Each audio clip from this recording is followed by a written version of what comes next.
এই জায়গাটা হলো মানিকগঞ্জ তরা ব্রিজ, যেখানে তরা ব্রিজে কাজ চলতেছিল।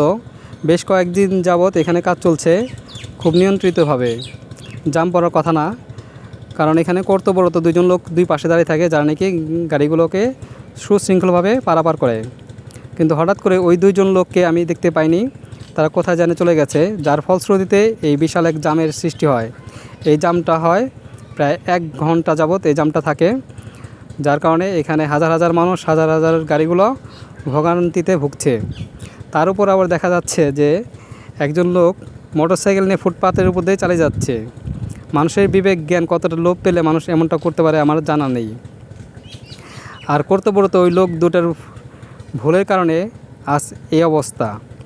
আমার প্রশ্ন, এগুলো কি দেখার কেউ নেই? যারা এখানে কাজ করছে তাদেরকে নিয়ন্ত্রণ করার কেউ নেই? তাদের ছোট্ট একটা ভুলের কারণে এই প্রচণ্ড গরমে মানুষগুলো কিভাবে কষ্ট করছে।